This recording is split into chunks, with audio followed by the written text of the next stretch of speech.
So, unless I did something wrong, which I need to make sure to check that all the frames are covered up. Get rid of that. Nothing is attached to this, so I do in fact need frames here, and I need covers as well. It's important that you make sure that the frames will not touch anything, and that they do touch everything that's important. Okay. Now I need one right here.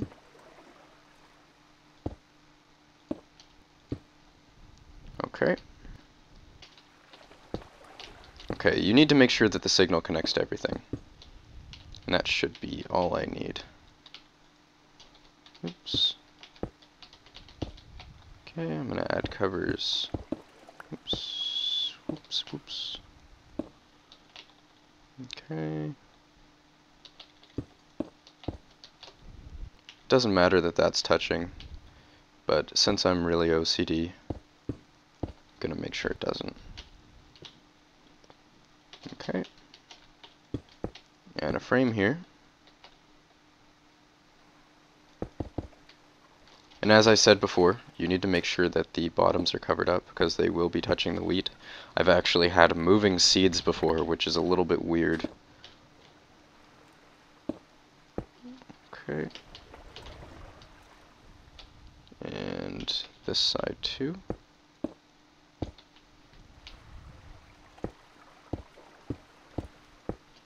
So this is what it should look like inside of your deployers.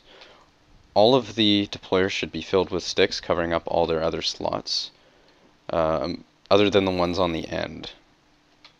The reason that is because they're the furthest from the pipe that connects the breakers, so that means that they have the lowest priority, and in turn these ones receive seeds last.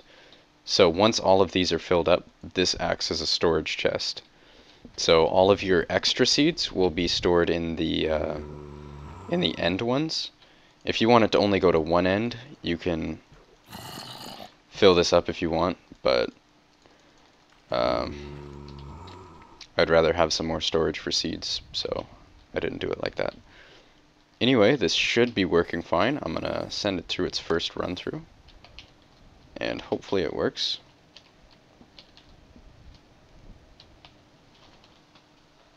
Alright, I'm back. My hard drive ended up getting full, so I had to empty some of that, and here we go. As you can see, this is all working wonderfully. This is just going to be a quick follow-up video. This is what my farm currently looks like. It consists of about 3,000 wheat. It takes approximately 3 minutes to harvest, and it's completely automated as it was before. I've added quite a few things. First off, I've added indicator lights. These tell you when harvest is ready to begin, and this one tells you when it's currently harvesting. I've also added a light switch. As you can see, lights on, lights off. Here's my harvest button. Here's my chest. This is where all of the crafted bread automatically comes to. I've rewired the whole system. I decided not to show this design in the tutorial because it's pretty complicated, and I figured it would be a bit too confusing, so this is actually the design that I use. And how it works is I decided to put the combine in the middle for my design because it's twice as large, or actually maybe even, I think it might be more than twice as large. It's about 4 times as large as the design I went over in the video. And if I had the combine starting at one end, that would basically mean that the arm is approximately 100 blocks long, and as the combine went across, it would stick out 100 blocks past my farm. So obviously I'm going to need some chunk loaders, and I'm going to need to clear out a bunch of the jungle way out that way just to manage my arm. so I didn't bother with that. Another thing you could do, if you're a little bit more knowledgeable in Red Power, which I'll probably do eventually, is you could just get rid of this arm completely and just put a inchworm motor here and here on either side, so that you could basically have this floating platform that's not connected to anything, which would be pretty cool. It would eliminate all of the need for having this really long arm thing, so that would be pretty awesome. Anyway, I'm going to start the harvest. Hopefully it works this time. It's been jamming a lot lately because it's harvesting wheat so fast that my automatic crafting table things can't handle all of the wheat. So hopefully it actually works this time. I upgraded it a bit. So I've also made everything more compact. I've learned quite a bit about Red Power since the last video. I've actually added the delay into the circuitry itself, so that saved a lot of space up here. And I learned that you can also put the what are these called? Receivers right beside the motor, and it'll work perfectly fine. So that was definitely a useful piece of information. I also have all of my solar panels here. I had to add quite a bit more solar panels than I originally anticipated, only because if I start the whole thing at nighttime, it'll actually take so long to complete its harvest cycle because of how big the farm is. It sometimes tends to run out of power, so now it's perfectly fine. I added an extra battery box, so we are good to go. And what else do I have to show? Right in here. As you can see, plenty of room underneath the farm for whatever needs to go here.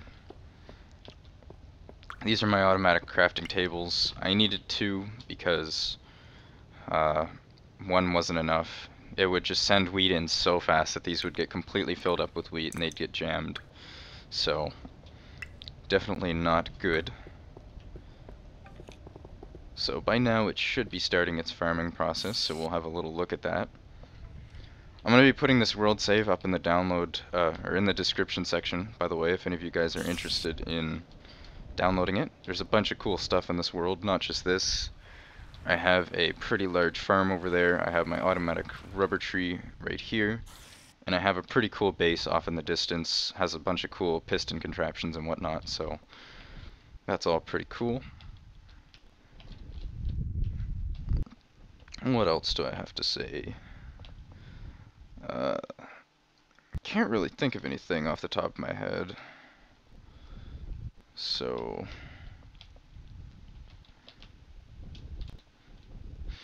go for a quick close-up so you can have a little look at that. The design is much more compact than it used to be. I've definitely improved on it quite a bit.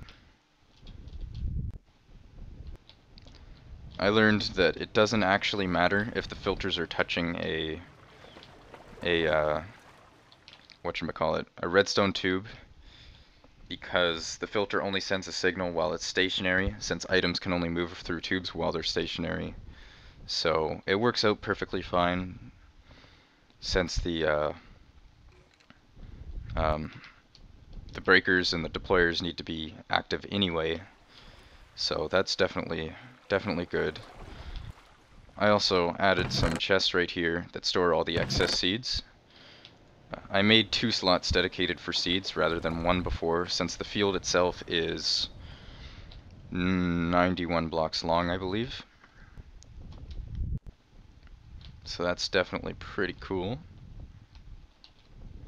Another thing you can do for the lights is you can actually hook up a light sensor if you want, because obviously your farm doesn't need light if it's above ground during the day.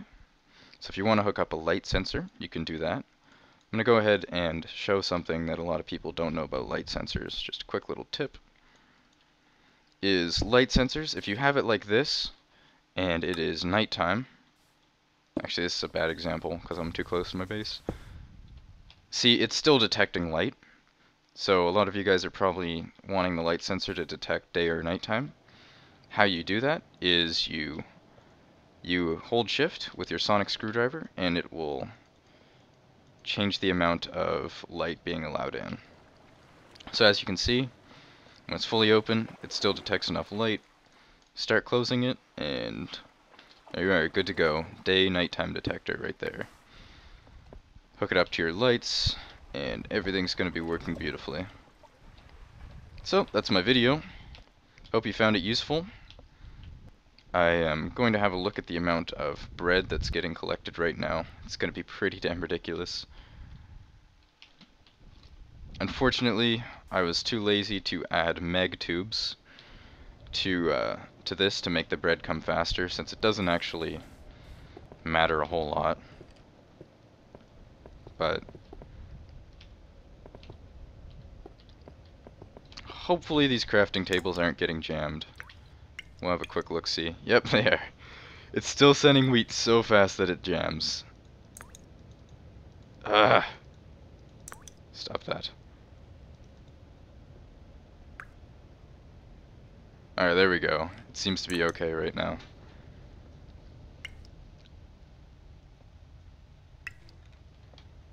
I assume this one's also jammed. Nope, we're good. We are good. That is a lot of wheat. Anyways, I said before, thank you for watching. Please subscribe if you found this useful. A lot of work went into this, and peace.